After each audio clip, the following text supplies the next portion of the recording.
월터 바이트와 마틴 스미스의 왓츠업 181강 마지막 날들의 건강개혁. 자, 저희가 이 이슈에 관해서 얘기한 적이 있어요. 이것이 성경적인 원칙이라는 것을 보여드리기 위해서 성경절들도 많이 사용했었습니다. 성경 맨 처음에 보면 사람들의 원래 식습관이 어때야 되는지 나와 있죠. 그리고 왜 인간들의 이런 식습관이 바뀌었는지에 관해서도 성경에 나와 있습니다. 성경 말씀들 연구하다 보면 하나님께서 자신의 백성들을 다시금 원래대로 돌아오도록 부르시는 광경을 볼 수 있습니다. 그러니까 처음에는 이러지 않았다는 것이죠. 예수님께서 하셨던 말씀처럼 어땠는지 알고 싶으면 처음으로 돌아가야 합니다. 그런데 저희는 지금 창세기에 사는 게 아니라 계시록에서 살고 있잖아요. 계시록은 창세기의 반대라고 할 수 있습니다. 창세기에서 모든 것을 잃었고 계시록에서는 모든 것을 다시 회복합니다. 모든 것을 다시 얻죠. 잃어버렸던 모든 것을 다시 회복시키는 겁니다. 거기에는 식습관도 포함되어 있어요. 이게 굉장히 중요합니다. 왜냐하면 만약에 내가 하늘에 가서 하나님과 행복하게 살고 싶다. 근데 거기 가서 내가 하늘과 관련된 것을 하지 않는다. 그러면 온전히 즐길 수가 없잖아요. 제가 한 여성분을 알고 있는데요. 그 여성분이 이제 양들을 기르십니다. 근데 이게 가축이 아니라 약간 반려동물처럼 그렇게 길러요. 양들 다 한 마리 한 마리 다 이름이 있고 다 집에서 살아요. 만약에 다른 사람이 그 여성분의 양을 보고 저건 반려동물이 아니라 내 점심이다 라고 생각을 한다면 저는 그 여성분이 어떻게 할지 잘 모르겠어요. 아마 멘탈이 무너지지 않을까라고 생각합니다. 그리고 저는 하늘에는 그런 멘탈이 무너지는 일이 있을 거라고 생각하지 않아요. 그래서 하나님께서 이것을 시험으로 사용하십니다. 이 시험의 특별한 점은 식별력과 관련이 있다는 것이에요. 이게 거의 대부분의 사람들이 이해하지 못하는 겁니다. 이것과 관련된 것은 육체적인 것뿐이라고 생각을 해요. 뭐 어떤 순환이라든가 또 특정한 질병을 막는 거라든가. 하지만 이 식습관이 가장 크게 영향을 미치는 것은 식별력입니다. 사상이죠. 거기에 가장 큰 영향을 끼쳐요. 그리고 영성에도 영향을 끼칩니다. 영성은 긍정적인 곳에서부터 올 수도 있고요. 부정적인 곳에서부터도 올 수 있습니다. 하지만 어느 곳에서 오든 간에 이 식습관은 영성을 더 향상시켜 줍니다. 만약에 이제 제대로 된 식습관을 하면 말이죠. 그래서 많은 종교가 채식을 하고요. 그리고 더 엄격한 곳은 비건 채식을 합니다. 제가 생각해 볼 수 있는 대표적인 종교가 뭐 힌두교, 불교 이런 겁니다. 근데 이제 그런 종교들 중에 예니즘이라고 불리는 종교가 있는데 이 종교가 가장 철저하게 채식을 주장한다고 합니다. 채식이 아니라 비건주의죠. 비건주의를 주장하는데 이게 어느 지경까지 가냐면 아무것도 파괴를 안 하려고 해요. 심지어 모기조차 죽이지 않습니다. 그래서 이게 한쪽의 이슈입니다. 그리고 이런 비밀 세계, 그러니까 내부의 교리를 가진 세계, 그 세계에서도 사람들이 비건 다이어트를 해요.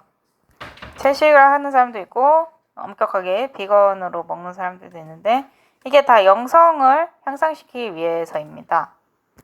제 장인어른도 오컬트에 빠져 계셨고 만약에 그분이 이 몸에서 빠져나가는 그런 경험을 하고 싶다. 그러면 그때는 채식으로 바꾸곤 했어요. 그 목적을 더욱더 잘 달성하기 위해서. 그래서 많은 오컬트주의자들이 비건이에요. 여기 관해서 책도 많이 써져 있습니다. 그 중에서는 이제 기독교에서 나와서 그쪽으로 넘어가서 책을 쓴 사람도 있는데 그중 한 명이 영국 성공의 신부였거든요. 근데 이제 나중에 거기서 나와서 오컬트주의자가 됐습니다. 이제 그리고 이 사람이 이러한 식의 식습관에서 얻을 수 있는 혜택 같은 거 그런 것에 관해서 책을 썼어요. 다시 에덴으로 돌아가는 그런 식습관의 혜택 같은 걸 썼습니다. 이제 물론 그 목적이 성경적이지 않은 그런 종교적 경험을 위한 거였죠. 하지만 이 진리와 오류는 항상 평행하게 갑니다. 왜냐하면 사단은 모방범이거든요. 그리고 이 오류와 진리, 오류와 진실 사이에 그 갭이 그 차이가 아주 적어요. 둘이 종이 한 장 차이입니다. 현대 뉴에이지 채널에 들어가면 뭐라고 해요? 내 아이들아, 너희들이 고기를 먹을 필요는 없단다. 이렇게 말을 했죠. 그래서 현대 뉴에이지 운동 전체가 이 채식에 기반되어 있는 겁니다. 자, 그래서 이것의 혜택은 무엇인가? 왜 이렇게 해야 하는가를 봐야 하죠. 그리고 저희가 상당히 도발적이게 말을 했는데, 왜냐하면 저희가 이 엘렌 화이트의 글에서 문구를 몇 가지 볼 것이기 때문이에요. 누구든지 간에 그 문구를 가지고 성경과 비교해 보면서 이게 성경과 조화로운가 조화롭지 않은가 보셔도 됩니다. 자, 성경적인 원칙은 명백해요. 예를 들어서 다니엘의 이야기를 알죠? 이게 시험이 됐었습니다. 하나님의 뜻과 조화를 이루고 싶은가 그렇지 않은가에 대한 시험이 됐죠. 그리고 이것은 성경에서 굉장히 자주 보이는 요소입니다. 태초에도 이 식습관이 시험이 됐고요. 다니엘 같은 경우는 이게 실제 이야기였잖아요. 근데 어떻게 보면 이게 예표론적인 그런 이야기이기도 합니다. 그래서 이 식습관이 굉장히 성경에 자주 등장하는 요소입니다. 이스라엘 백성들이 애굽에서 나왔을 때 이 식습관이 굉장히 크게 두각을 나타냈었죠. 십계명과도 연관이 있었고 만나와도 연관이 있었습니다. 창세기는 시작의 책, 태초의 책이자 타락의 책입니다. 계시록은 그것의 반대, 그러니까 회복의 책이죠. 만약에 창세기 때 식습관이 시험을 받았으면 마지막 날들에도 이것이 시험을 받을까요? 그렇다고 확신합니다. 예수님조차도 사단이 광야에서 그분께 내민 첫 번째 시험이 뭐였어요? 아담과 하와를 무너뜨린 바로 식습관에 관한 시험이었습니다. 왜 하와가 금지된 열매를 먹고 싶어 했나요? 더 월등한 상태의 의식을 얻기 위해서였죠. 하지만 그것은 그녀를 타락시켰습니다. 그리고 그녀가 그 과일을 봤을 때 먹기에 좋아 보였어요. 진정한 더 월등한 의식 상태는 어디 있었나요? 하나님과 함께 있었죠. 그녀가 하고 있던 식습관, 하나님께서 지정해 주신 그 식습관, 거기에 있었습니다. 그것이 더 높은, 더 월등한 의식 상태를 유지할 수 있도록 도와준 거였죠. 사단이 제시한 그 다른 거는 가짜였죠.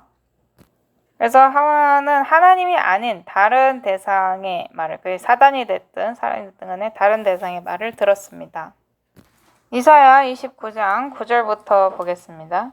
너희는 스스로 멈추며 놀랄지어다. 너희는 부르짖고 부르짖을지어다. 그들이 취하되 포도주로 취하지 아니하였으며 비틀거리되 독주로 인해 비틀거리지 아니하였나니. 자, 그래서 사람들이 지금 계속 비틀거리고 있는데도 이해를 못해요.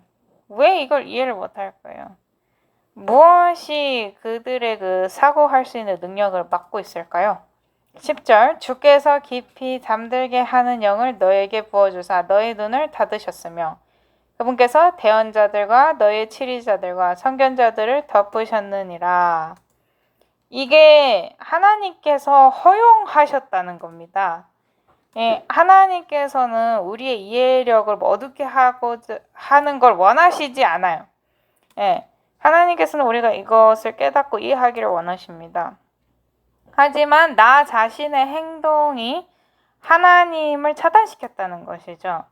그래서 유대인들의 사고방식은 만약에 하나님께서 무언가를 허용하셨다? 그럼 하나님께서 하신 것이다. 이렇게 생각을 합니다. 자, 어쨌든 간에 이것은 결과라는 것이죠. 이 땅의 마지막 교회가 라오디게아라고 불리죠. 그 교회는 잠자고 있는 교회죠. 그죠? 네, 미지근한 교회입니다. 그리고 아주 쿨쿨 잠자고 있어요. 열천에 비워보십시오. 그들이 다 잠들었지 않았습니까? 11절 모든 자들의 환상 계시가 너에게는 봉인된 책의 말씀들같이 되었나니. 그러니까 이해를 못한다는 것이죠. 사람들이 학식 있는 자에게 그것을 건네주며 이르기를 원하건대 이것을 읽으라 하면 그가 읽기를 그것이 봉인되었으므로 내가 읽을 수 없노라 할 것이요. 자, 그래서 누군가에게 이것을 주면서 자, 여기에 있습니다 라고 말할 수 있어요. 근데 그 사람은 나는 이해 못하겠네 라고 대답하는 거죠. 난 그냥 이해를 못하겠어. 이렇게. 그러니까 원래 식습관은 이것이었고 변하게 됐는데 하나님께서 다시금 이 원래 식습관을 되찾게 하려고 이렇게 시도를 하셨다라고 보여줘도 나는 이해 못하겠어 라고 하는 거죠. 이해를 못하겠어. 네, 12절 또 그 책을 학식 없는 자에게 건네주며 이르기를 원하건대 이것을 읽으라 하면 그가 이르기를 나는 학식이 없다 하리로다. 자, 그러니까 변명이 두 가지가 있는 겁니다. 첫 번째는 나는 그냥 이해를 못하겠어. 그냥 이해가 안 돼. 이해 자체가 안 돼 라고 하는 거고, 두 번째는 나는 이해하려는 시도조차 안 할 거야. 왜냐하면 나는 교육을 받지 않았으니까. 이거라는 거죠. 어찌됐든 간에 둘 다 문제가 생길 겁니다.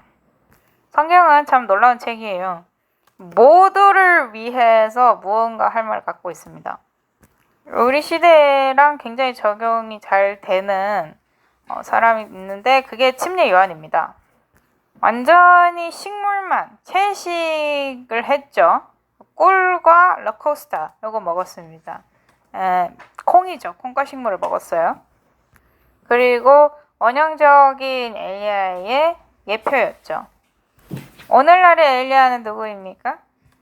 똑같은 기별을 전하는 사람, 주를 위해서 길을 닦는 사람, 그리고 다시 돌아가는 것이죠. 뭘로 돌아가요?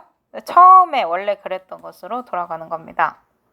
자, 그래서 이 마지막 날들의 건강개혁이라는 문제 한번 살펴보도록 하겠습니다.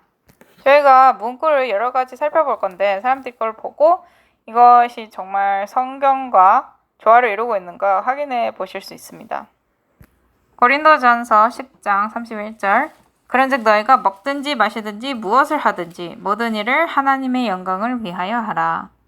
하나님의 영광은 그분의 품성입니다. 율법이죠. 죽음이 이 세상에 어떻게 들어왔죠? 죄 때문에. 그러니까 율법을 범한 것 때문에 들어왔죠. 그러면 태초에는 죽음이 있었을까요? 없었습니다. 그러니까 아담이 첫 번째로 이 어린 양이 제물로 드려진 바 됐을 때 어떻게 느꼈을까요? 제가 기억하기로는 이 죽은 낙엽이 떨어지자 정말로 애통해 했다고 합니다. 만약에 아담이 저희가 사는 곳에 겨울이 온다면 핵폭탄 맞은 줄 알 겁니다. 그 다음에 봄이 오죠. 그것이 부활의 소망인 것입니다. 교회 증언 9권 154쪽 보도록 하겠습니다. 증언들의 특정한 부분들을 하나님의 기별로 받아들이면서도 그들이 좋아하는 방종을 정죄하는 부분들을 거절하는 자칭 신자들이 들어있다. 그런 자들은 그들 자신의 행복과 교회의 복리에 반대되게 일하고 있다. 빛이 있는 동안에 우리가 빛 가운데서 행하는 것이 요긴하다.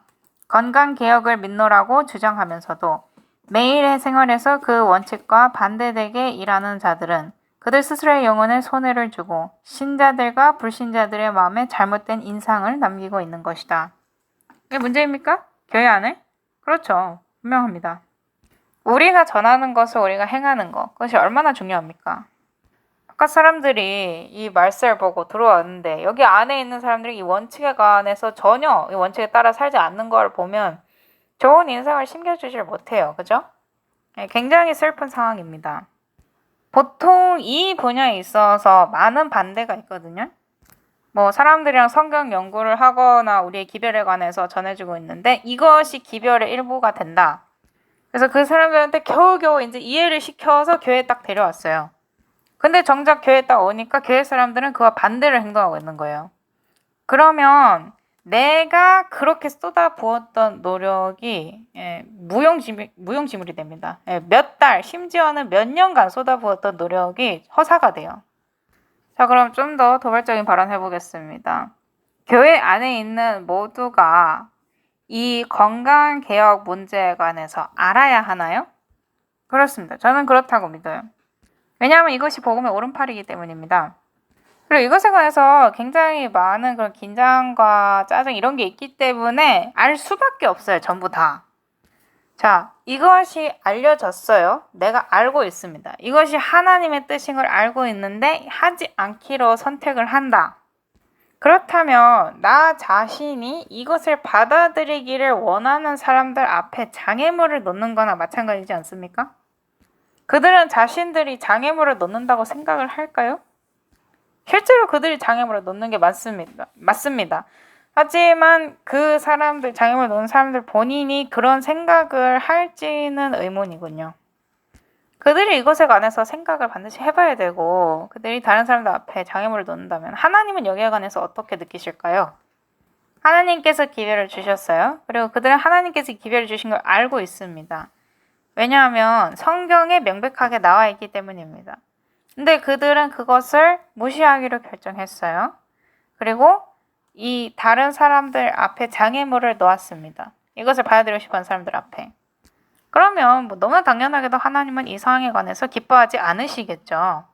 예, 굉장히 슬퍼하실 거라고 생각합니다. 목사와 사역자들에게 보내는 특별한 증언 7권 40쪽 보도록 하겠습니다. 주께서는 그분의 백성에게 건강개혁과 관련된 기별을 주셨다. 이 빛은 그들의 길에서 30년 동안 빛나고 있었다. 자, 이 글이 쓰여진 시점이 굉장히 오래전입니다. 그래서 여기 30년이라고 했는데 저희는 여기다가 한 1세기는 더 해야 될 거예요. 왜냐하면 이 글이 1897년에 쓰여졌거든요. 네, 참 끔찍하죠? 계속해서 읽어보겠습니다. 그리고 주님께서는 이에 반대되는 과정에서는 당신의 종들을 지지하실 수 없다.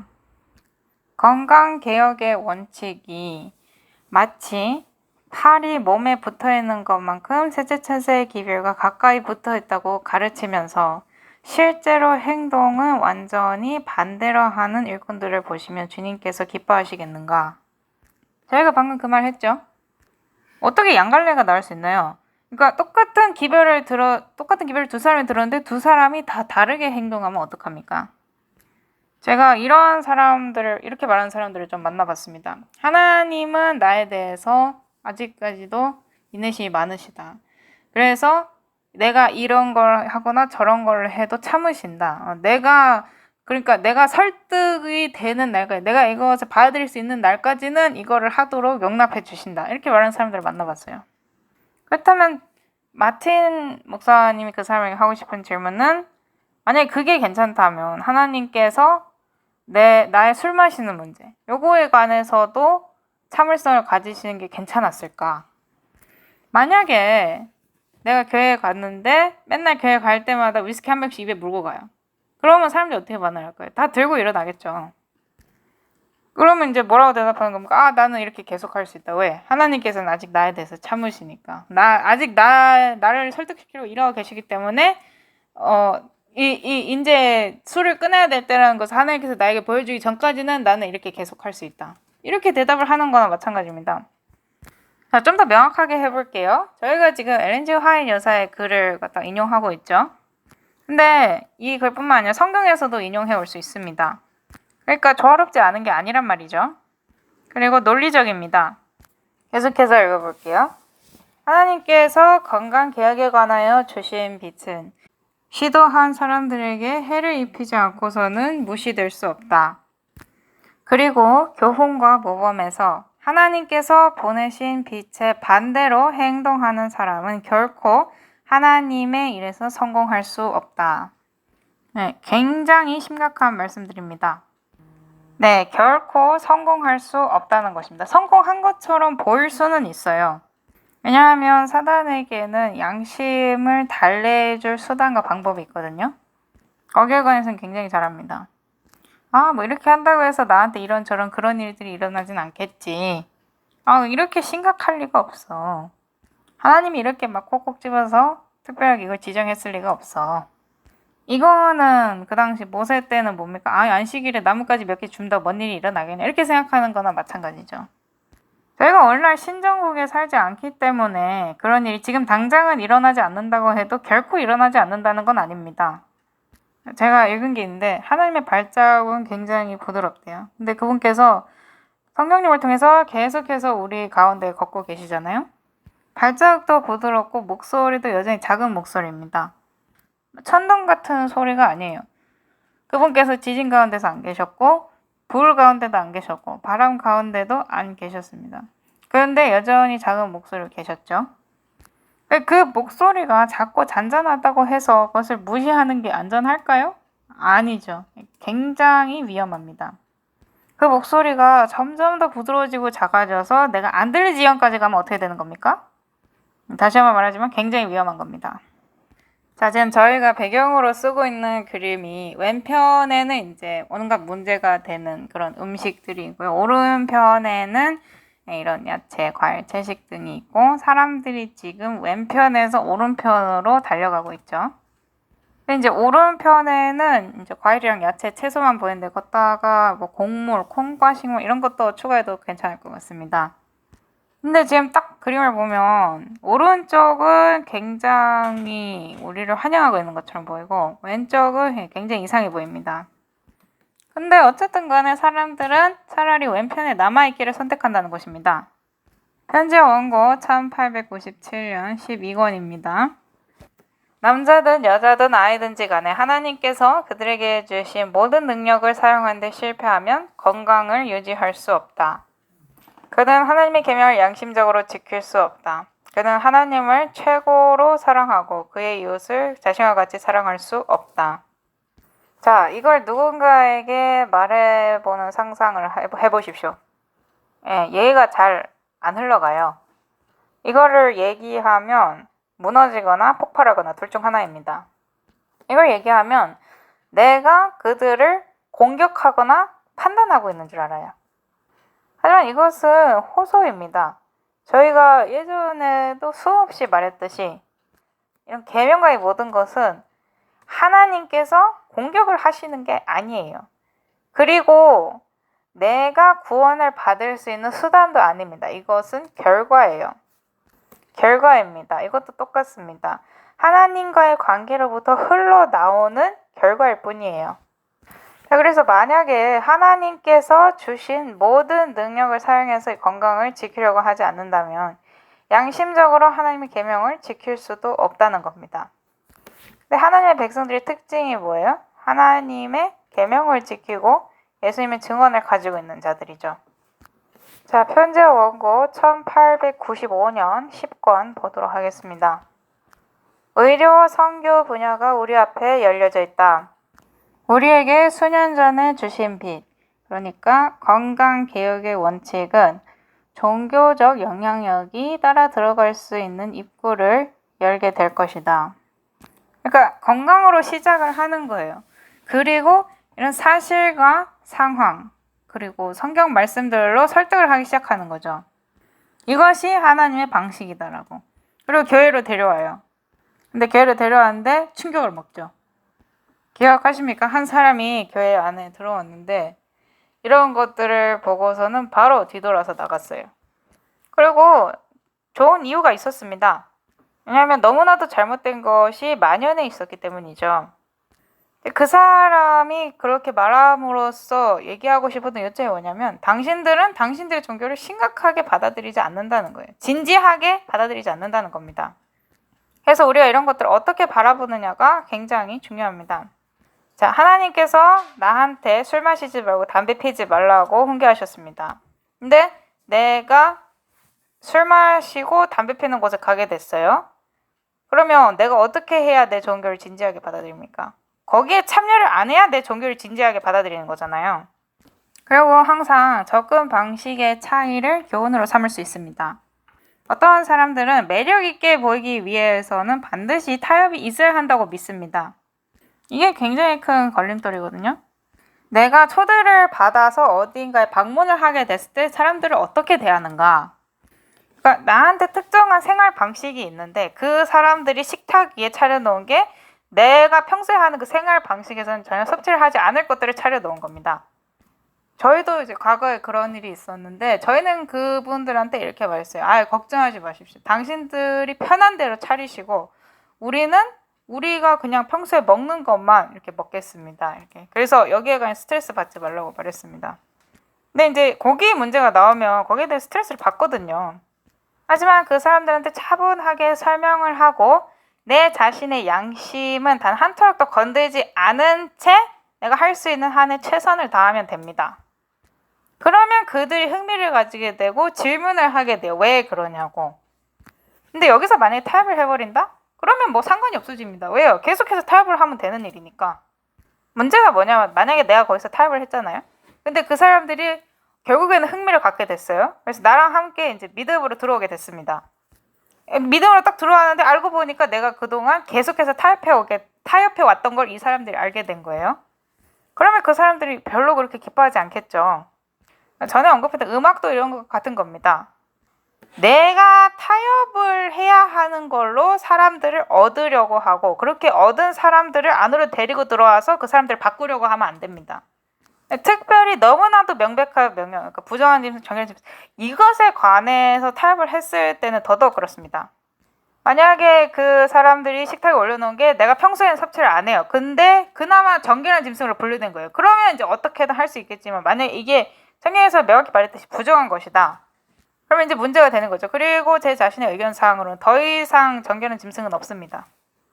사람들이 뭐 말은 이 유기농으로 길러졌다 이렇게 말해도 이런 바이러스 질병들이나 박테리아성 질병들, 그러니까 종을 뛰어넘을 수 있는 그런 질병들이 많기 때문에 오늘날 더 이상 아무것도 안전하지 않습니다. 왜냐하면 이 질병은 인간의 악함에 비례해서 지금 증가하고 있거든요. 편지 57, 1896년 5월 27일자 보겠습니다. 그대의 관심과 노력은 오직 건강에 관한 질문에만 주어질 것이 아니라 인간의 영혼의 운명을 결정짓는 진리인 이 마지막 때의 일들에 관해서 주어져야 한다. 어떤 사람들은 이 반대의 극단 쪽으로 가서 이 건강개혁, 건강기별을 자신들의 종교로 만들어버립니다. 그들이 얘기하는 게 그것밖에 없어요. 건강. 근데 우리가 그것도 피해야 합니다.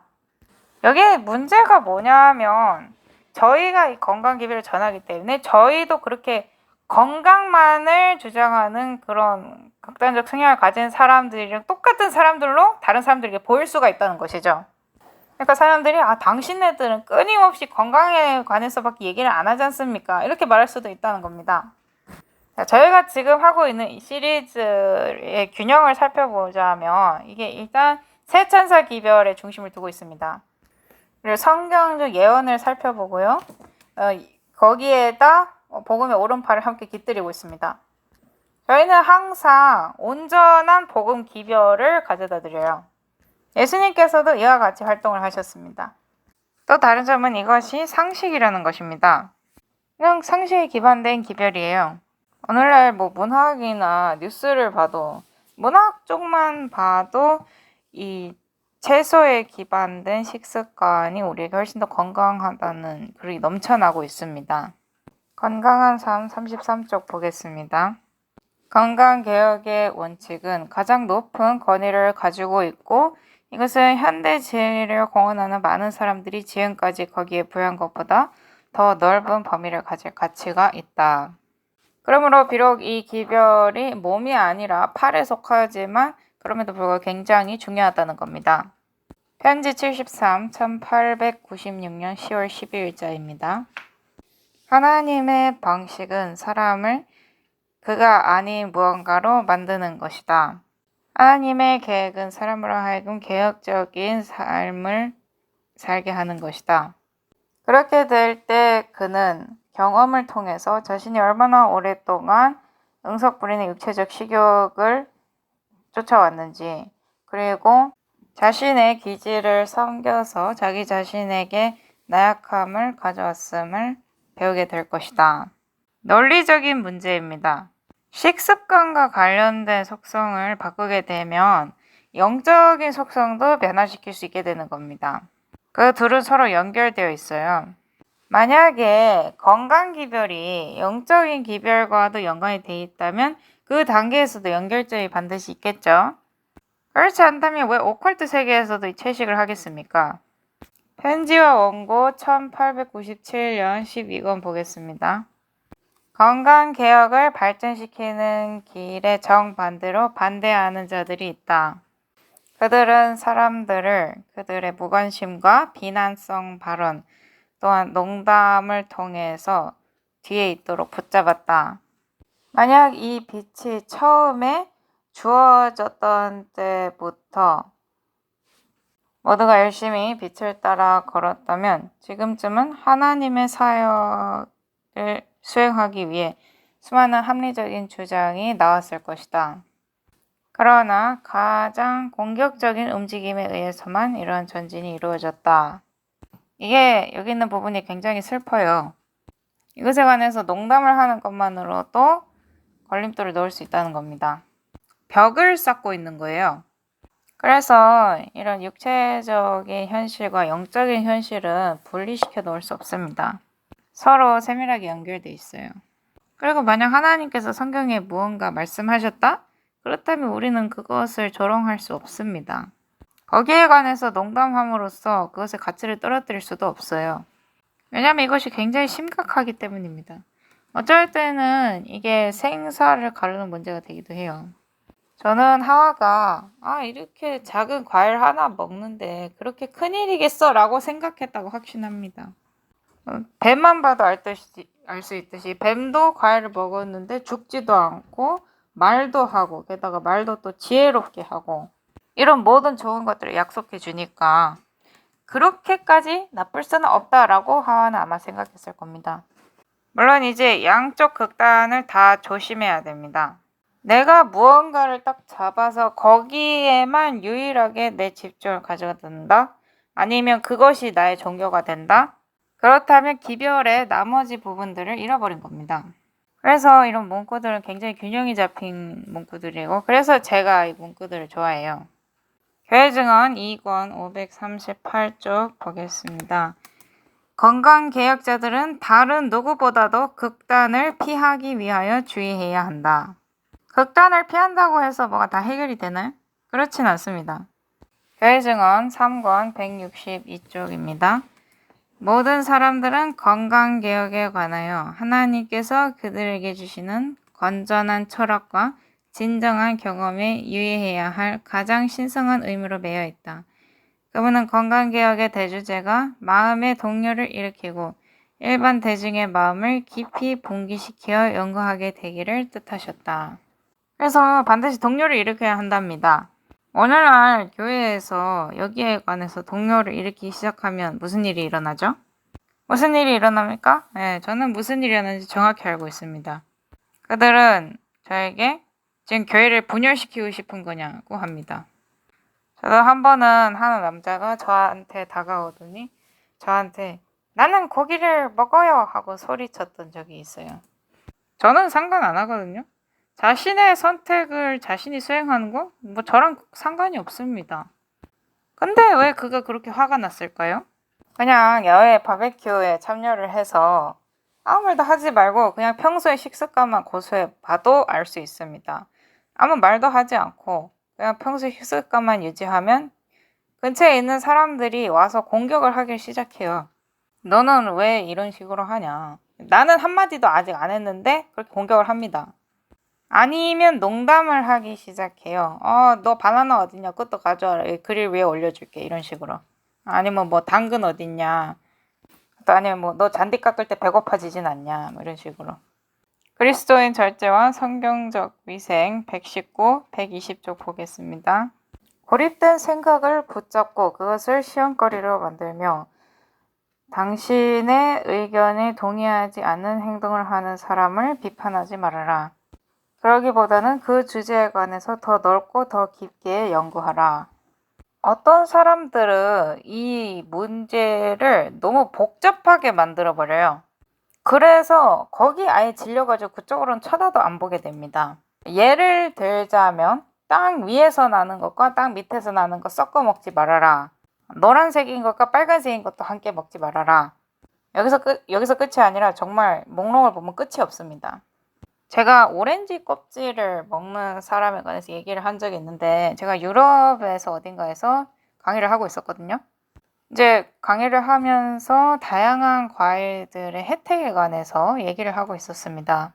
근데 한 사람이 계속 중간에 말을 끊으면서 평소에 우리가 안 먹고 버리는 거 있잖아요. 예를 들어서 과일 껍질이라든지 이런 것이 어떻게 유익을 주느냐라고 계속 물어보더라고요. 이 사람이 한두 번 한 게 아니라 한 5번에서 7번 정도 했습니다. 이렇게 말 끊고 질문을 하기를. 그래서 제가 나중에는 이렇게 말했죠. 당신과 저는 정말 완벽한 룸메이트가 될 것 같습니다. 제가 오렌지 먹을 테니까 당신은 껍질 드세요.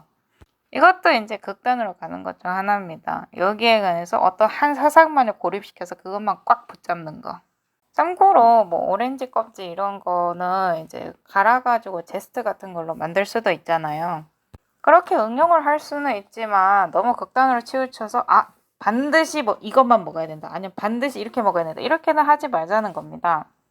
제가 아는 어떤 사람은 견과류를 딱 5알만 먹어야 된다고 주장을 했어요. 그래서 먹을 때마다 이렇게 셌어요. 딱 5개만 먹도록. 또 아니면 이제 건포도는 꼭 10알만 먹어야 된다. 그래서 건포도도 셌습니다. 10알. 그리고 이제 견과류랑 그 건포도를 죽 안에 넣었는데 그거 외에는 더 달게 할 거 어떤 것도 넣으면 안 됐어요. 먹기가 그래서 굉장히 힘들었습니다. 이제 이 죽에서 유일하게 단 게 건포도인데 건포도 10알밖에 없으니까 한 스푼 풀 때마다 뭐 건포도 하는 그러니까 뭔지 아시겠죠? 굉장히 복잡해진다는 겁니다. 그래서 어떤 경우에서든지 극단은 반드시 피해야 합니다. 하지만 기존 원칙은 똑같다는 것이죠. 고기는 결코 상의 모습을 드러내서는 안 됩니다. 치즈는 음식이라고 부를 수가 없는 거예요. 결코 사람의 뱃속에 들어가서는 안 되는 물건이 바로 치즈입니다. 왜 그런지에 관해서는 과학적 근거들 다 보여드릴 수 있어요. 여기에 관해서 강의들도 수없이 많습니다.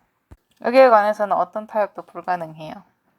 웰증언 2권 481조 건강개혁의 원칙에 있어서 안정성이 부족하다는 것은 그들의 품성과 영적 힘을 나타내는 참된 지표이다.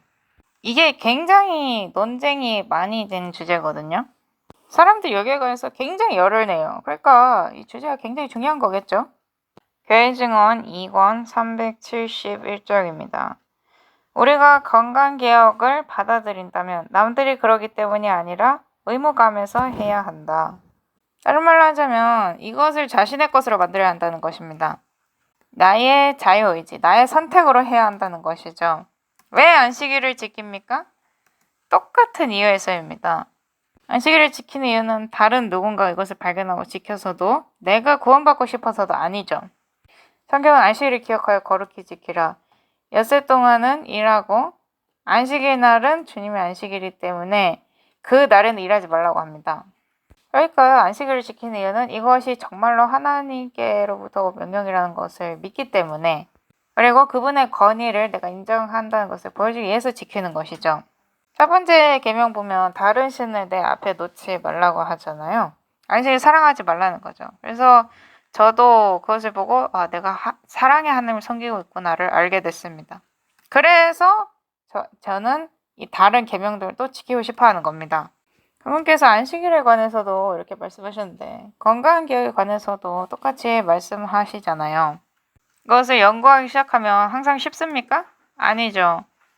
저희가 죄로 가득한 세상에서 살고 있기 때문에 그 어떤 것도 쉽지 않습니다. 내가 만약에 흡연자면 담배 그만 피는 거 쉽습니까? 아니죠. 흡연이든 술을 마시는 거든 뭘 되든 간에 다 똑같습니다. 그런 모든 것들이 다 내가 빠져있는 것이잖아요. 음식도 그중 하나일 뿐입니다. 이게 난 나쁘다는 걸 알면 이걸 포기하고 싶죠. 어떤 사람들은 이것이 그들에게 해롭다는 것을 알기 때문에 포기를 합니다. 그렇다면 내 몸이 성령님께서 거하시는 전인 것도 알고 하나님께서는 이 성전이 깨끗하기를 바라신다는 것을 알면 얼마나 더 자극을 받아야 될까요? 자, 그렇다면 이 건강개혁은 교육적인 과정이죠. 그러니까 하룻밤 사이에 일어나지는 않는다는 것입니다. 그러므로 우리에겐 인내심이 필요해요. 그리고 사람들을 판단해서는 안 됩니다. 결코 그래서는 안 돼요. 그 사람들이 매력적으로 다가가야죠. 어떤 경우에는 그냥 건강개혁자라는 이유만으로도 사람들의 적이 될 때가 있어요. 그냥 내가 건강개혁자라는 이유 그거 하나만으로 다른 짓 하나도 안 하고 그거 하나만으로도 다른 사람들이 적이 되는 경우가 있습니다. 교회 증언 3권 21쪽 보도록 하겠습니다. 개혁에 있어서는 목표보다 한 걸음 뒤처지는 것이 그보다 한 걸음 앞서는 것보다 낫다. 이것은 놀라운 문구입니다. 이런 말로 하자면 사람들이 질려할 만큼 극단적으로 가지 말라는 거예요. 그러니까 만약에 누군가가 하루에 꼭 견과류는 5알만 먹어야 된다라고 하면 그보다 더한 극단주의가 돼서 6알을 먹거나 아니면 4알을 먹거나 이렇게 하시란 겁니다. 아니 물론 그런 사람들을 조롱해서는 안 되겠죠. 하지만 모든 극단은 피해야 합니다. 피하도록 주의를 기울여야 해요. 자, 계속해서 읽겠습니다.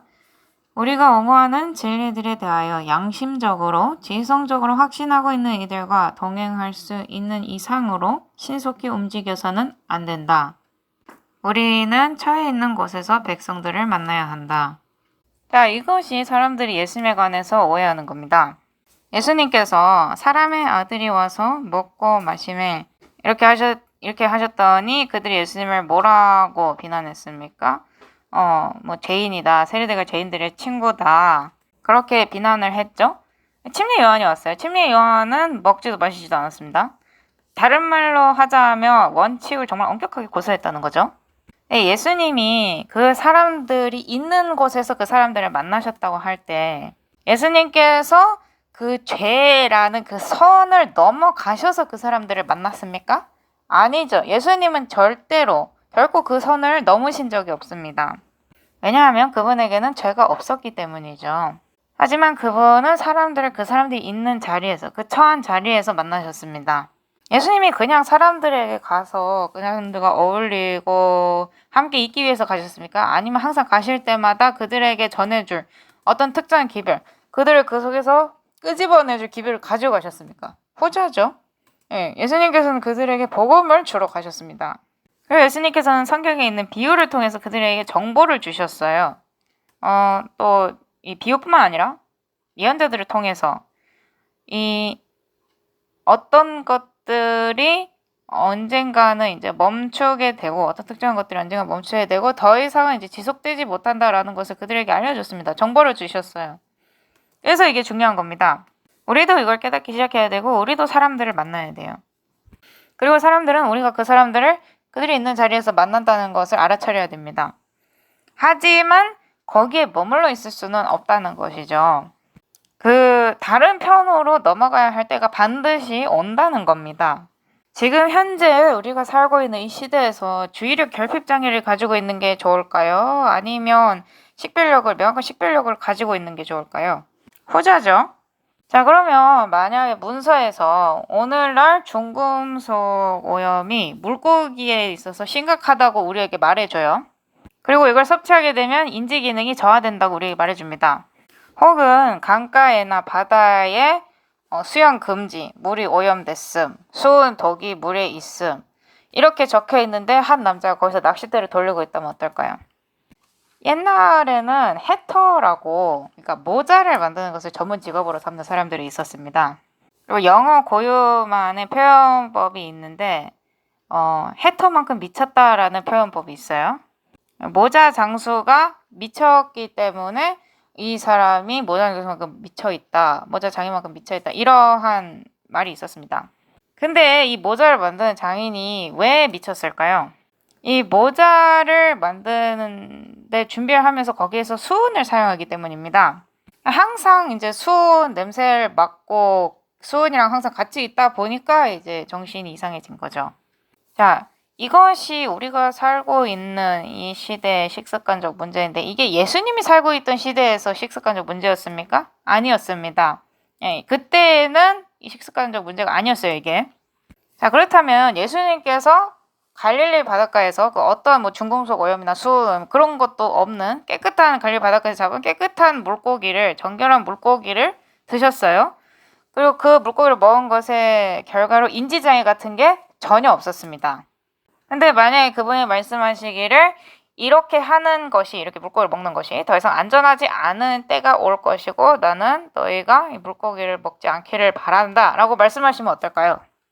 예수님께서 만약에 그렇게 확실하게 말씀하셨다면 그럼에도 불구하고 이 오염된 물에서 낚싯대를 들고 있는 변명거리로 예수님이 드셨으니까 나도 먹어도 된다라고 이렇게 변명을 할 수가 있을까요? 아니죠. 왜냐면 그렇게 한다면 그분께서 말씀하신 것을 무시하는 게 되는 꼴이기 때문입니다. 교회 증언 이건 486쪽 보겠습니다. 건강개혁의 가장 큰 장애는 백성들이 그것을 실천하지 않는 것이다. 자, 저희가 이거 전에도 언급한 적 있는데요. 마트에 딱 갔어요. 근데 거기서 아는 사람 만났어요. 그럼 그 사람들이 제일 먼저 하는 게 뭡니까? 저희 장바구니를 들여다봐요. 내가 말한 것에 반대되는 무언가가 그 장바구니 안에 있나 보려고 제일 먼저 장바구니를 들여다봅니다. 근데 만약에 정말로 장바구니 안에 있어야 하지 말아야 될 게 있다면 얼마나 창피하겠어요. 그래서 이제 막 장바구니를 숨기려고 하죠. 그러므로 저희가 전하는 것을 실제로 행해야 하는 것입니다. 계산하러 계산대에 딱 다가가는데 누군가 내 쪽을 봐요. 그래서 다른 계산대로 막 허다닥 도망가요. 그러면 안 되잖아요. 어떤 교회에서는 더 이상 제가 하는 말을 아무것도 듣고 싶어 하지 않는 그런 상황이 있었습니다. 왜냐하면 그 사람들이 제가 거짓말쟁이라고 생각을 했거든요. 그래서 제가 이제 좀 부드럽게 내가 말한 것 중에 뭐가 그렇게 그 사람들 화나게 했나 물어봤어요, 좀. 근데 실제는 뭐였냐면 저는 제가 평상시에 말하는 것 말고는 아무것도 특별하게 말하지 않았거든요. 근데 이제 그 사람들이 제가 피자 가게에 있던 거를 봤던 겁니다. 그리고 자동적으로 추측하기를 그 피자 위에는 치즈가 올려져 있을 거라고 생각을 하게 된 거죠. 그러니까 이제 월터 바이츠 박사님이 미선자라고 생각하게 된 겁니다. 하지만 그들은 가까이 와서 실제로 제 피자 위에 무엇이 올려져 있는지 보려고 하진 않았어요. 그러므로 우리가 전하는 것을 실제로 행하는 것은 굉장히 중요합니다. 그리고 내가 남한테 있어서 기대하는 거, 요것도 좀 주의해야 돼요. 왜냐하면 남을 갖다가 멋대로 판단하기 굉장히 쉽거든요. 저희도 마찬가지고 모두가 해당되는 얘기지만 결론으로 건너뛰기 전에 추측은 항상 문제가 됩니다. 그래서 성급하게 결론으로 가면 안 된다는 것이죠. 의료봉사 216쪽 보겠습니다. 건강개혁에 관해서 주어진 빛을 우리가 감사하지 않고 발전시키지 않았기 때문에 이러한 빛을 받은 사람들에게는 죄책감이 남아있다. 이것은 사소한 문제나 농담으로 가볍게 넘길 문제가 아니다. 사실 저는 믿는 사람들, 믿는 무리들을 매번 만나잖아요. 그럼 항상 여기에 관한 농담을 들어요. 항상 어딜 가나 항상 이것에 관해서 농담을 하는 사람들이 있습니다. 하지만 하나님의 눈에는 이것이 사소한 문제가 아니라는 것이죠. 거기에 관해서 농담을 하지 마십시오. 마지막 날들의 건강개혁에 관한 또 다른 중요한 요점. 왜 이것이 마지막 날들에 그토록 중요할까요? 첫 번째로는 환경이 파괴됐습니다.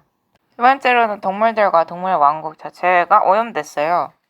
그럼 이제 사람들이 뭐라고 하느냐? 아니, 식물들도 다 독 뿌리지 않냐? 차이점이 도대체 뭐냐? 혹은 풀을 먹고 자란 영양이 GMO, 유전자 변형도 옥수수보다 더 낫다고 그런 말을 해요. 네, 그러한 요점들을 사용할 겁니다. 그 사람이 말한 그 영양은 비록 그 영양이 바깥에서 야생에서 자랐다고 해도 몇 세기 전에는 존재조차 하지 않았던 수많은 질병들로 몸이 득실거려요. 그리고 그 영양이 가지고 있는 질병 중 몇 가지는 사람한테를 옮겨갈 수 있는 그런 질병들입니다. 그리고 굉장히 몸을 쇠약하게 만드는 질병을 퍼뜨릴 수 있습니다. 드물게 일어날 수 있지만 일어난다는 것이죠. 그리고 또 다른 점은 식물한테 독을 뿌린다고 했는데 식물한테 독을 뿌리면 표면에만 독이 닿는다는 겁니다. 보통 그래요. 식물한테 약을 치면. 표면에만 약을 치지 시스템 자체, 그러니까 내부 안으로 들어가도 약을 치진 않습니다. 근데 그렇게 식물에도 약을 쳤어요. 근데 약친구에서 얼마 안 떨어진 곳에 소가 있잖아요. 그러면 이 소들은 그 약을, 그러니까 그 독을 내면화시킵니다. 그에 반해서 우리가 야채를 먹을 때는 이것이 뭐 약을 치든 치지 않았든 먹기 전에 우리가 씻잖아요. 보통 농부들이 약을 치고 그날 밤에 그날 저녁에 비가 온다. 그러면 기분 안 좋아합니다. 왜요? 다시 쳐야 되잖아요, 약을. 그러므로 이 독이 시스템적 독이 아니라는 것이죠. 식물들은 유기물을 잘 섭취 못합니다. 그리고 독들 중 대부분은 이 유기독이거든요. 그래서 식물들은 미네랄과 물을 섭취를 하고 이 광합성을 통해서 유기 재료들을 생산해내는 겁니다. 그래서 만약에 내가 식물을 가져다가 씻었다? 그러면 저는 제가 할 수 있는 일을 한 거예요. 그에 반해서 소들이 그 약이 닿은 풀을 먹거나 아무튼 약이 닿은 뭔가를 먹는다. 그러면 비록 거기에 있는 독이 뭐 수천 배는 약화되었다 할지라도 이 소가 그것을 매일매일 먹거든요. 그렇게 매일매일 먹기 때문에 그 독이 소 몸 안에 축적이 되고 특별히 지방에 그 독이 축적이 됩니다. 심지어 하나님이 여기에 관해서 대비책까지 마련하셨어요. 지방을 먹지 말라고 하셨죠. 근데 또 이 지방을 갖다가 간을 해가지고 바베큐에 탁 구우면 너무 맛이 좋단 말이에요. 네, 그리고 거기 안에 있는 그 독 때문에 참 맛이 풍부합니다. 그래서 비록 나쁜 환경이라 할지라도 식물을 섭취하는 게 훨씬 나은 겁니다. 그래서 제가 적용한 거는 뭐냐면 내가 할 수 있는 건 하고 나머지 결과는 하나님께 맡기자입니다. 근데 이제 저는 제 월채소를 제가 직접 기르거든요. 그리고 뭐 해충들을 쫓아내야 된다. 그러면 저는 자연적인 걸 씁니다. 예를 들어서 뭐 님 오일 같은 거라든가 아니면 약간의 비누가 들어간 그런 액체라든가 그런 걸 사용해서 쫓아내요. 원고 3, 1897년 1월 10일자 보겠습니다. 사단은 그가 사람의 뜻을 조정할 수 있지 않은 이상 사람을 이길 수 없다는 것을 안다. 사단은 이 목적을 사람을 속여서 자연의 법칙을 범하도록 협조함을 통해서 완수한다. 여기서 엘렌 화이트는 하나님의 법만을 말하고 있는 게 아닙니다. 이 자연의 법도 함께 말하고 있는 거예요. 그러니까 나의 육체 전체에 관한 법칙에 관해서 말하고 있는 것이죠. 계획에 관한 특별한 증언 35쪽입니다. 육체적 능력을 약하게 하는 것은 무엇이든지 간에 정신을 약하게 만들며 선과 악, 올바름과 잘못됨 사이를 분별하는 것을 힘들게 한다. 자, 한참 전에 저희가 왓츠업 시리즈 할 때 커피 딱 한 잔 마시는 것이 끼친 영향에 관해서 보여드린 적이 있습니다. 사람의 뇌를 스캔을 해봤는데 이 피 공급, 그러니까 산소 공급이죠. 특별히 전두엽적으로 피 공급이 40%나 줄어든 것을 확인했죠. 한 잔에 40%나 감소가 됩니다. 그러면 그걸 사단이 이용해서 우리의 정신 속에 어떤 사단적인 씨앗을 심는데 사용할 수 있겠죠. 세상에서 가장 유명한 모두 너무나 다 잘 알고 있는 음료가 뭡니까? 커피입니다. 그러니까 쉽게 말을 하자면 세계 거의 70%나 되는 사람이 아침에 일을 하러 갈 때 이 뇌가 40%나 약화된 상태에서 가는 거예요. 네, 이게 굉장히 위험한 요점이죠. 특별 증언 시리즈 A7-41 보겠습니다. 건강개혁의 원칙을 받아들인 사람이 하나님의 말씀을 다른 이들에게 전하는 사람이라면 이것은 그의 사역에 그리고 그가 사역하는 사람들에게 영향을 끼칠 것이다. 만약 그가 가지고 있는 원칙이 틀렸다면 그는 다른 이들에게 진리를 잘못 나타낼 수 있다. 저희가 이거 성경에서 읽었나요? 이사야서에서 읽었죠. 만약 그가 뒤틀린 식욕보다는 이성에 호소하는 진리를 받아들인다면 그는 올바른 감화를 영향력을 끼칠 것이다. 그러니까 이 영성이 굉장히 중요한 요점입니다. 만약에 그가 이걸 무시한다? 그러면 안에서 들리는 그 작은 목소리가 결과적으로 점점 작게 가다가 사라질 거예요. 리비엔 헤랄드 1883년 5월 8일자입니다. 우리가 주님께서 주시는 축복을 더 많이 즐기지 못하는 한 가지 이유는 우리가 그분께서 우리에게 기쁘게 주신 삶과 건강에 대한 법칙에 대한 빛을 받아들이지 않기 때문이다. 건강개혁자 1878년 3월 1일자입니다. 삶의 법칙들을 어기는 삶을 살면서 하나님께 영광을 돌리기란 불가능하다. 이게 굉장히 심오한 발언입니다. 결국 논쟁을 일으키는 발언이기도 해요. 왜냐? 불가능하다고 말하고 있잖아요. 근데 저는 이것이 가능하다고 주장하고 그렇게 살려고 하는 사람들을 많이 봤습니다. 예증언 2권 522쪽 보겠습니다. 그리스도의 제자라고 하는 자들은 모두 그들의 몸을 최선의 건강 상태로 유지하여 그들의 정신이 맑아져서 하늘의 사물을 이해하게 되어야 하는 의무가 있음을 느껴야 한다. 자, 이 두 가지를 떨어뜨려 놓을 수 있나요? 안 됩니다. 만약에 마약에 빠져 있다고 칩시다. 그래서 막 마리화나 아니면 뭐 이런 환각을 보게 하는 버섯, 환각버섯 같은 거 이런 거를 섭취를 한다고 칩시다. 그것도 아니면 뭐 소위 말하는 해를 안 끼치는 약 같은 거, 예를 들어서 카페인이라든가 이런 자극제 그런 게 들어있는 약을 취한다고 칩시다. 그렇게 된다면 이것들이 나의 사고에 영향을 끼칠까요? 확실하게 영향을 끼칩니다. 그렇게 된다면 영적인 것들을 쉽게 식별할 수가 없어요. 성경과 예언의 신이 우리에게 그것을 말해주고 있습니다.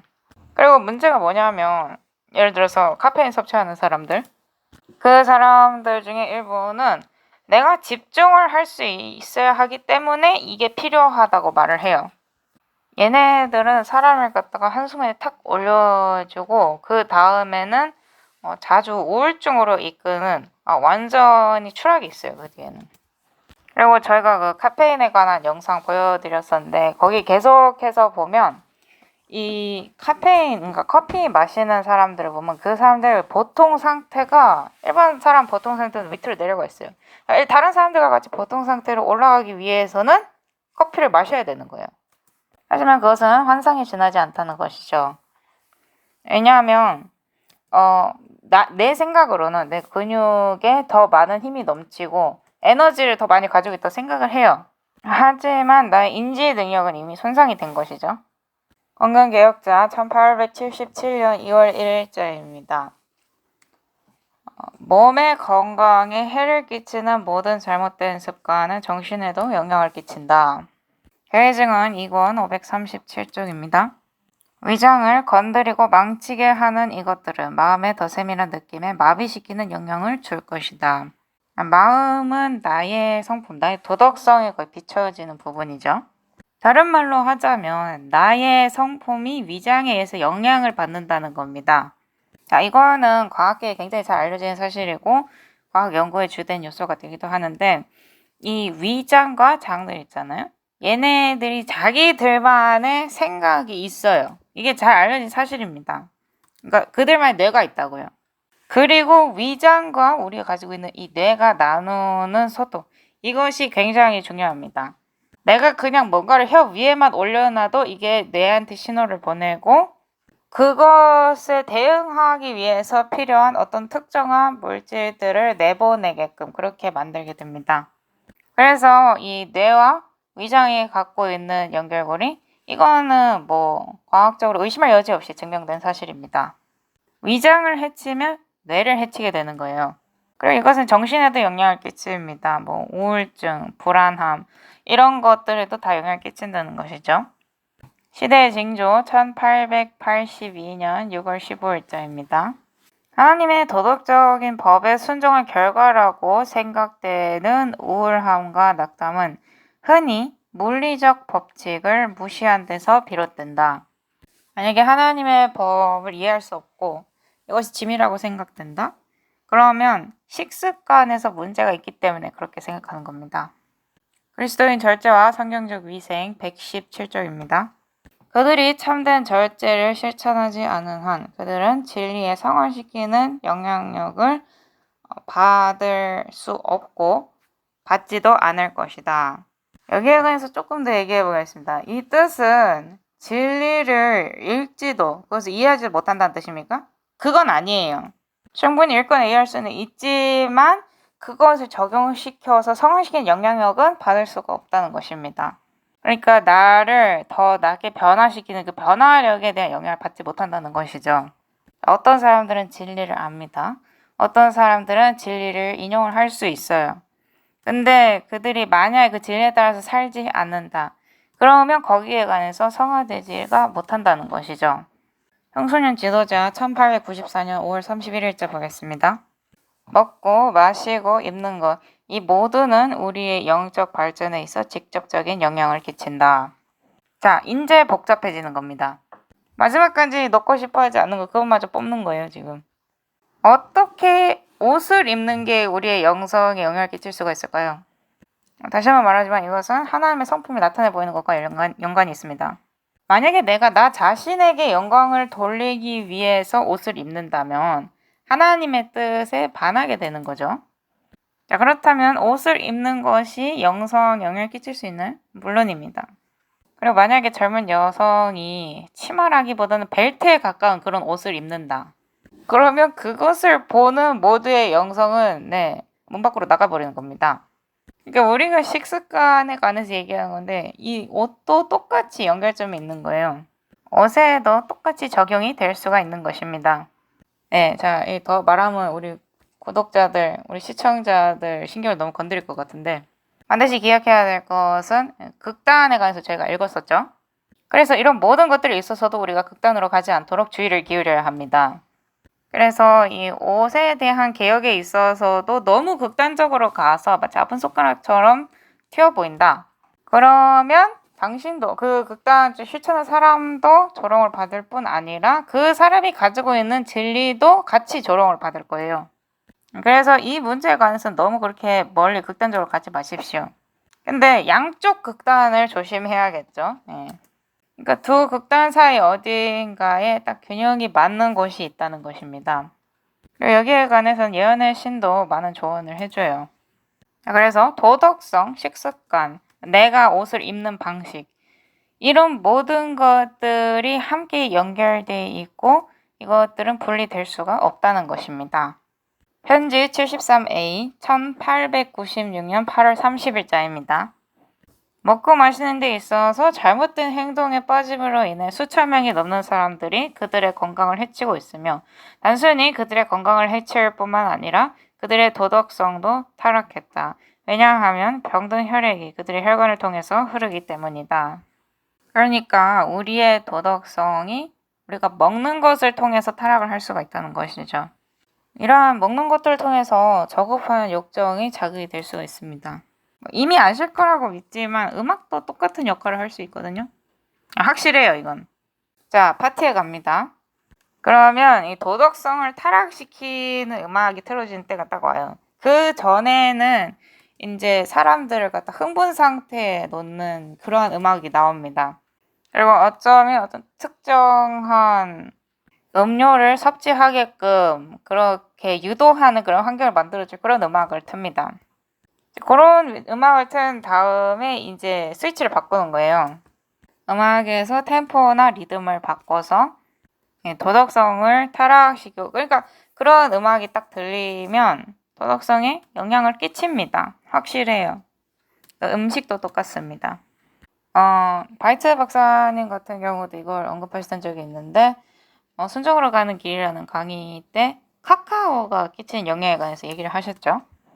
카카오로 만든 제품 안에 있는 테오브로민이 끼치는 영향력에 관해서 얘기를 했었습니다. 특별히 이것이 여성들에게 주어졌을 때 어떤 영향을 미치는가 얘기했었죠. 거기서 설명하신 것은 발렌타인데이에 굉장히 효과를 볼 수가 있습니다. 그래서 이게 그렇게 유명한 선물인 거예요. 근데 그 발렌타인이 굉장히 타락시키는 그런 영향력을 가지고 있습니다. 교회증은 3권 310쪽입니다. 과식 때문에 생각과 말의 자유로운 흐름이 방해를 받고 청중의 마음속에 진리에 대해 인상을 끼쳐주기 위하여 그토록 필요한 생각의 집중이 타격을 받는다. 그래서 단순히 무엇을 먹느냐의 문제뿐만이 아니라 내가 먹는 것에 대한 양, 내가 섭취하는 것에 대한 양도 문제가 된다는 것이죠.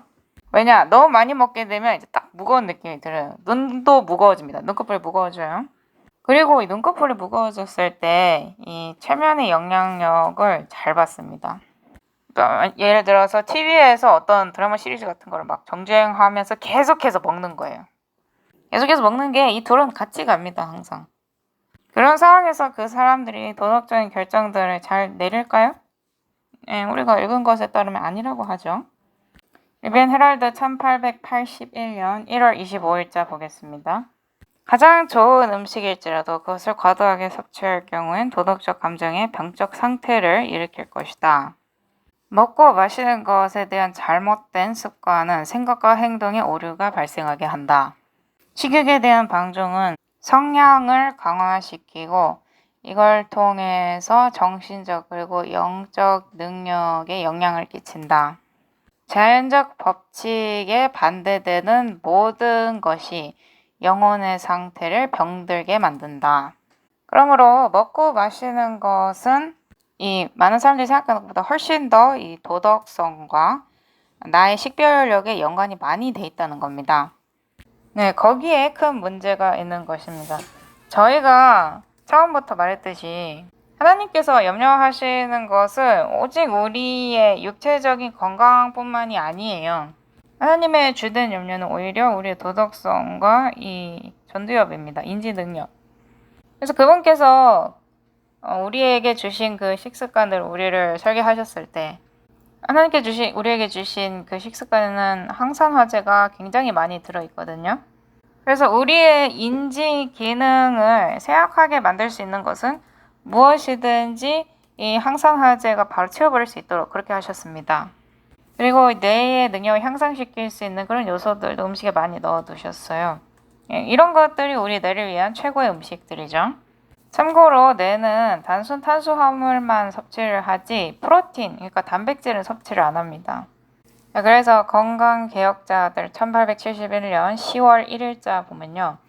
이러한 고상한 능력들을 향상시키고 싶다면, 영혼의 고상한 능력들을 향상시키고 싶다면 이런 동물의 정욕에 노예가 되어서는 안 된다고 말하고 있습니다.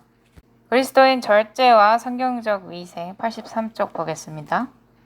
만약에 누구든지 간에 그리스도인이라고 공언하는 사람이 왜 그들의 정신은 그토록 무디고 그들의 종교는 그토록 영향력이 낮은가? 라는 이런 질문들이 그들을 곤혹스럽게 한다면 그들은 그 원인을 찾으려고 그들의 식탁보다 더 멀리 나아갈 필요가 없다. 월터 바이트 박사님이 이제 세상 쪽에 계실 때 굉장히 교육을 잘 받은 사람이었습니다. 대학에서 강의를 하는 사람이었어요. 그리고 이제 점심 식사를 하면 점심 식사를 마친 뒤에 바닥에 이제 들어 누워가지고 아내분한테 왜 이렇게 좀 둔하게 느껴지지? 이렇게 불평을 하곤 했습니다. 그래서 다시 대학으로 돌아가서 다음 강의를 하기 위해서는 이제 좀 강하게 마음을 굳히고 일어나야 됐어요. 그러니까 억지로 일어나야 됐던 거죠. 이런 무겁고 무딘 감각 있잖아요. 그것은 식습관을 바꾼 뒤로는 그렇게 찾아오지 않았습니다. 그러니까 대부분의 사람들이 토요일이건 일요일이건 어느 날이건 상관없이 이제 음식을 진수성찬을 먹잖아요. 그러면 대부분 뭐 하고 싶어 합니까? 낮잠을 자고 싶어 합니다. 그러니까 천장에 뭐가 있나 검사를 하고 싶어 하죠. 왜 그들이 천장 검사를 하고 싶어 합니까? 혈관을 도는 지방이 너무 많이 남아돌아서 뇌로 가는 산소가 차단된 상태예요. 저희 나라도 그렇듯이 일단 전기가 꺼지면 다른 모든 것들이 다 차례대로 꺼지잖아요. 그러니까 이제 그 사람들도 완전 다운이 되는 겁니다. 그래서 첫 번째 회로 차단기는 위장입니다. 위장이 전기를 딱 끊어요. 그러면 거기에 따라서 자동적으로 뇌도 차단됩니다. 그래서 강의 중에 최악의 강의 시간이 점심 식사 후예요. 출판되지 않은 증언들 1896년 11월 5일자 보겠습니다. 고기가 제외되었을 때 종교적 삶을 더 성공적으로 얻을 수 있고 유지할 수 있다. 마지막 때에 종교적 삶을 개발시키는 것이 얼마나 중요합니까? 굉장히 중요합니다. 건강개혁자들 1877년 5월 1일자 모든 것을 자신의 입맛대로 그리고 자신이 원하는 시간에 먹는 아이들보다 건강한 방식으로 양육된 아이들이 훨씬 더 통제하기 쉽다. 원래 아이들이 통제하기가 좀 힘들죠. 굉장히 막 이리저리 뛰어다니고 해서. 그리고 방금 저희가 읽은 거는 감옥에서도 증명된 사실입니다. 죄수들, 그러니까 그 중에서도 굉장히 위험하고 폭력적인 죄수들을 이런 건강한 식습관을 섭취하도록 하잖아요. 그런 식습관을 하게 했을 때 그들을 독방에 가둬야 할 횟수가 그런 요구 조건이 거의 나오지 않았다고 합니다. 그러니까 이미 증명된 사실이라는 것이죠. 그러니까 누군가가 이것을 막 맘대로 지어낸 것이 아니라는 겁니다. 자, 그럼 영성에 관해서 얘기를 좀 해보겠습니다. 그래서 마지막 때 건강개혁이 굉장히 중요한 거거든요. 지금 저희가 알고 있는 이 지식은 엘렌 G 화이트께서 쓰신 것이죠. 사람들은 성경에서는 그렇게까지 자세하게 얘기하지 않으니까 나는 그냥 무시를 하겠다라고 말을 하는데 성경에는 원칙이 있습니다. 원칙이. 자, 그러면 엘렌 G 화이트 여사의 글을 무시하는 거 안전할까요? 아니죠. 출판되지 않은 증언들 1897년 8월 25일자입니다. 주께서는 몸, 영혼, 정신, 그리고 힘으로 이루어진 살아있는 제사를 요구하신다. 이게 성경적입니까? 그렇습니다. 바울도 이렇게 말했죠. 완전히 똑같이 말했어요. 비비안 헤랄드 1881년 1월 25일자입니다. 진정한 성화는 그저 단순한 이론이나 감정이나 말이 아니라 살아있고 활동적인 원칙이며 매일 삶 속에 들어오는 원칙이다.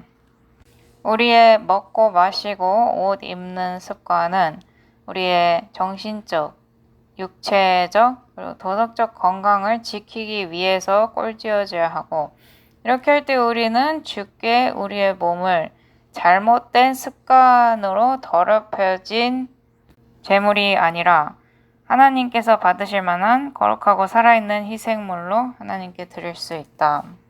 성경을 인용했습니다. 사람들이 항상 그렇게 말하죠. 우리는 그리스도께서 우리가 살길 원하신 대로 살아야 한다. 그리고 우리는 반드시 그분을 사랑해야 한다. 근데 그분의 기별은 포괄적이고 총체적입니다. 그래서 그분께서 성경에 건강개혁을 주신 겁니다.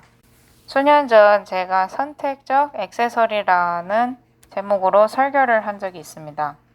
자, 예를 들어서 도구를 산다고 칩시다. 작업할 때 사용하는 도구를.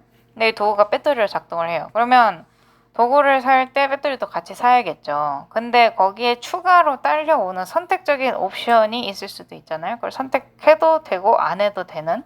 그런데 어쩔 때는 이런 선택적인 옵션들이 필수적인 옵션들로 변합니다. 그러면 그걸 반드시 사야겠죠. 그러면 종교적인 세상에서도 일이 그렇게 돌아가나요? 하나님께서 우리에게 구속의 경륜을 주셨어요. 그리고 우리에게 그리스도의 의를 받아들여야 한다고 하셨습니다. 근데 그렇게 하고 난 다음에 또 다른 여러 가지 선택적 액세서리를 주십니까? 그거를 하고 싶은지 하고 싶지 않은지는 내가 선택할 수 있다. 뭐 그런 선택지들을 주시나요? 네, 그렇게 작동이 되질 않습니다. 다른 말로 하자면 진정한 성화는 단순한 이론이나 감정이나 말이 아닌 살아있고 활동적인 원칙이며 이것이 매일의 삶 속에 들어오게 된다는 것입니다. 우리의 육체적, 정신적, 도덕적 건강을 지키기 위해서 우리의 먹고 마시고 옷 입는 습관이 꼴지어져야 한다. 만약에 밖이 굉장히 추워요. 근데도 내가 내 몸에서 노출할 수 있는 부분들은 허용되는 범위까지 다 노출을 하겠다고 결심을 한다? 이게 건강에 도움이 될까요? 아니죠.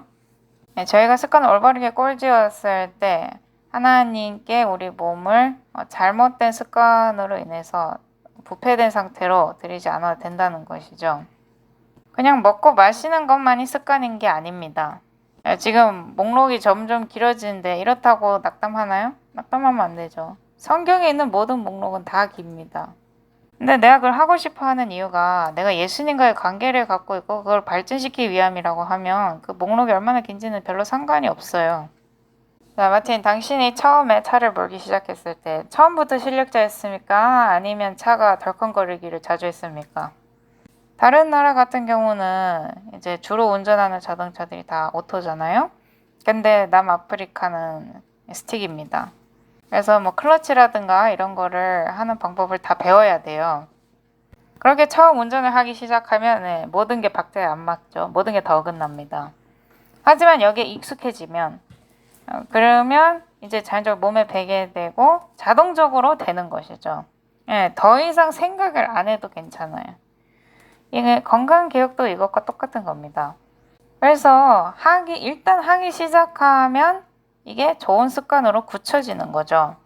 이 나쁜 습관을 좋은 습관으로 교체시키면 처음에는 좀 삐그덕거려요. 근데 삶의 모든 게 다 그렇습니다. 한번 했는데 쉬운 건 없어요. 그리고 세상이 우리에게 제공하는 모든 것은 올바른 것의 정반대입니다. 안타깝게도 그렇죠. 이렇게 나쁜 쪽으로 전하는 건 굉장히 쉽거든요. 근데 내가 했을 때 굉장히 쉬운 거는 거의 대부분의 경우에 나한테 안 좋은 거예요. 예를 들어서 엄청 커다란 축구 경기장이 있어요. 거기 안에 막 8만 명이 되는 사람들이 가득 들어찼습니다. 그러면 거기 안에 나오는 음식이 어떻죠? 앞에서 펼쳐지는 이런 스펙타클한 장면을 보고 있으면서 뭘 먹죠? 그 사람들이 거기서 그런 경기를 보면서 당근을 씹어 먹진 않을 거 아니에요. 예. 분명히 다른 걸 먹을 겁니다. 그리고 여기에 술이 관련이 있나요? 물론이죠.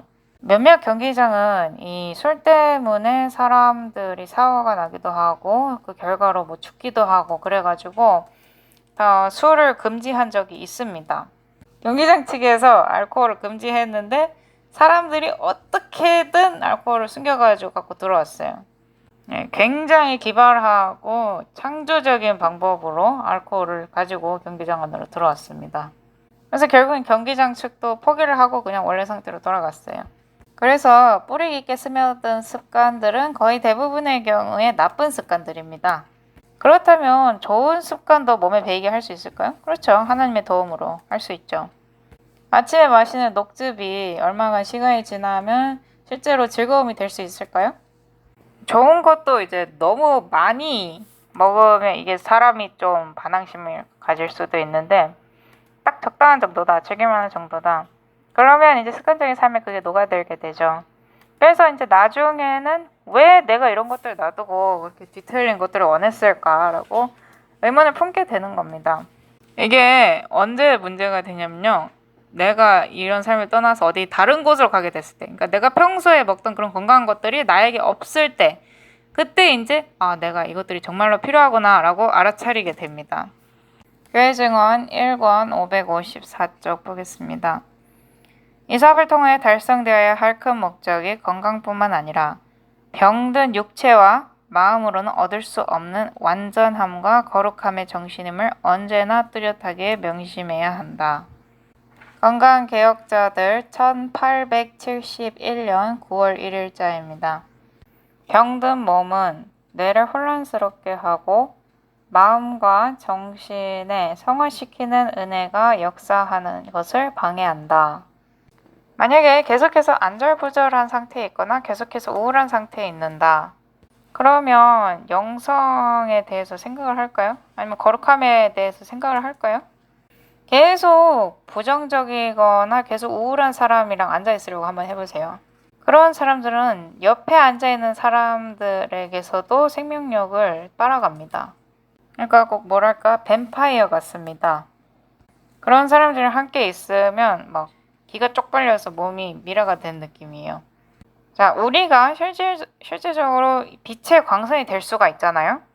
네, 우리는 스펀지가 아니라 빛을 비추는 광선이 될 수가 있다는 소리입니다. 그리고 이것은 성화된 삶과 관계가 있다는 것이죠. 우리는 진리를 통해서 성화됩니다. 그리고 이 건강개혁은 진리의 일부예요. 만일 그리스도인들이 건강과 생명을 지배하는 법칙에 순종하면 그들은 육체적, 정신적 활력의 축복을 소유하게 될 것이다. 그들은 사단을 대항하는 싸움에 참여할 도덕적 힘을 소유하게 될 것이며, 그러니까 이게 완전체라는 겁니다. 만약에 전쟁을 나가는데 이게 무겁다는 이유로 전쟁이 필요한 물품 중 절반을 놔두고 가시겠습니까? 만약에 그렇게 한다면 반드시 문제가 생기겠죠.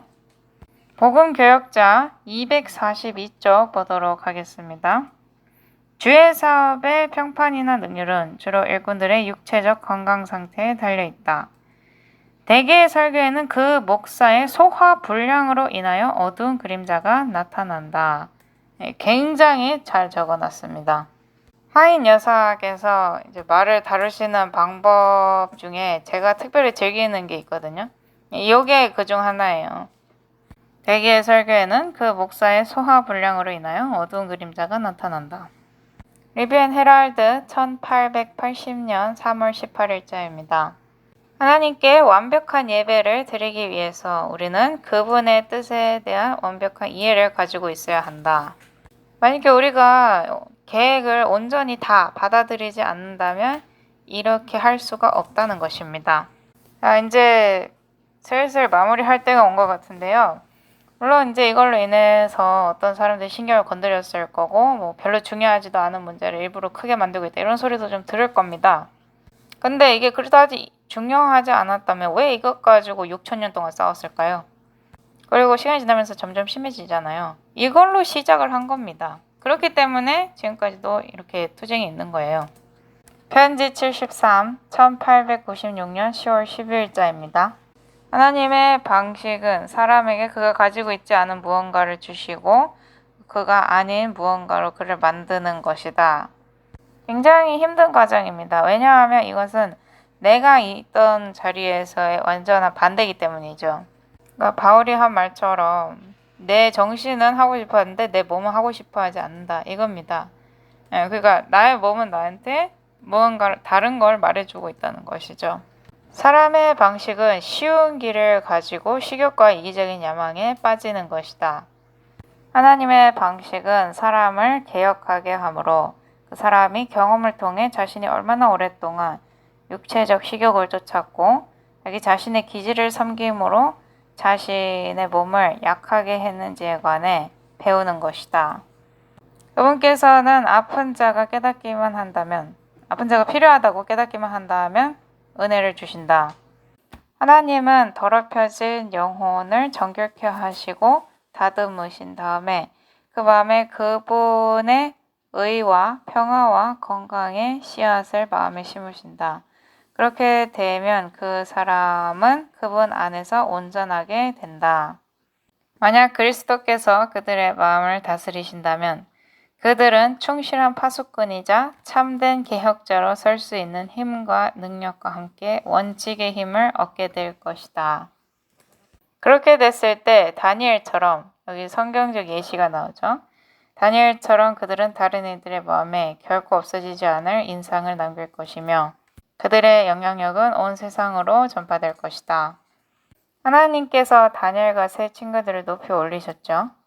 그리고 그들만이 다니엘의 세 친구들만이 그 많은 관중들 속에서 이 원칙을 고수한 사람들이었습니다. 참 흥미롭지 않습니까? 원칙에 따랐고 이 형생에게 절하지 않았습니다.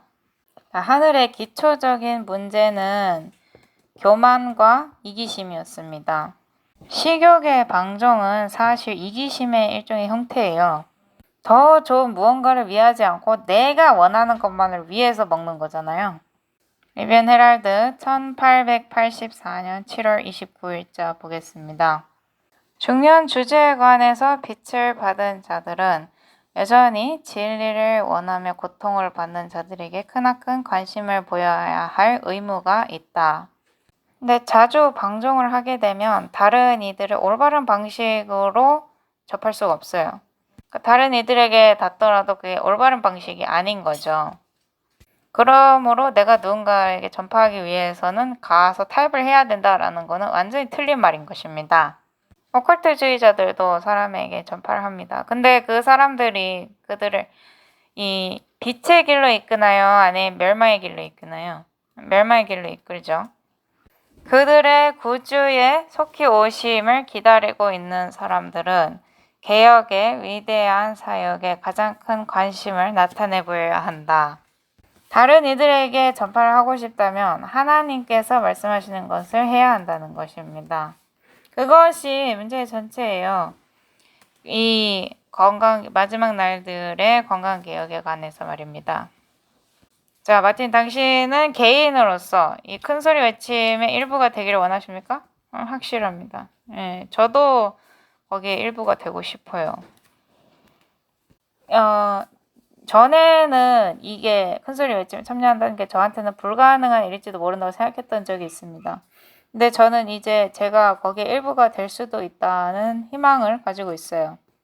근데 이것은 패키지, 그러니까 전체를 받아들이지 않으면 불가능합니다. 불가능해요.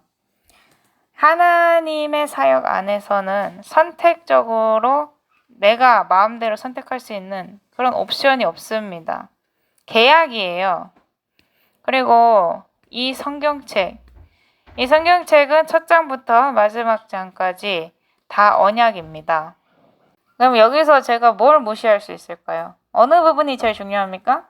전체가 가장 중요한 것입니다. 예. 전부 아니면 아무것도 아닌 게 되는 거죠. 그러니까 어떤 특정한 부분만 굉장히 중요하다 이런 게 없는 것입니다. 하나님께서 사람들에게 지혜를 주셔서 이 건강한 개혁같이 단순한 것조차도 이 구원에 영향을 미칠 수 있다는 것을 깨닫게 해주시길 바랍니다. 그리고 월터 바이트 박사님이랑 아내분 같은 경우는 작년에 이제 건강으로 인해서 심하게 아프셨고, 그것 때문에 이제 식습관에 관해서 당신들 식습관이 잘못됐다라는 그런 비난을 받았는데 아무것도 바꾼 게 없어요. 아무것도 바꾼 게 없는데 지금은 두 분 다 완전히 건강하고, 예전부터 지금까지 바꾼 게 없습니다. 계속해서 똑같은 식습관을 유지해 왔어요. 하나님께서 주신 식습관에 계속 고수한 거죠. 그러니까 사람들이 우리를 아프게 한다고 주장했던 바로 그것들이 저에게 다시 힘을 주었습니다. 어쩔 때는 뭔가가 내 과거에서부터 튀어나오기도 해요. 이게 굉장히 중요합니다. 그리고 항상 내가 문제로부터 자유로울 것이다 라고 말할 수는 없습니다. 하지만 하나님께서 말씀하신 것을 계속해서 고수한다면, 그렇다면 이 회복에 있어서 가장 높은 가능성을 가지게 되는 것이죠. 그래서 하나님께서 건강개혁의 중요성에 관해서 사람들의 정신을 일깨워주시는 것을 위해 기도하도록 하겠습니다. 기도하겠습니다. 하늘에 계신 아버지, 이 주제는 굉장히 긴장감을 유발하게 하는 그런 주제입니다. 우리는 이 주제에 관해서 계속해서 말해왔습니다. 왜냐하면 이 중요한 주제를 계속 얘기하라고 지시를 받았기 때문입니다. 그리고 주님 기도하건대 이것이 원래 의도한 것처럼 받아들여지기를 원합니다. 사람들이 이 길대로 걸어서 그들의 영성이 활성화되고, 그리고 이 말씀의 요구 조건을 잘 만날 수 있도록 그렇게 되기를 예수님 이름으로 기도합니다. 아멘.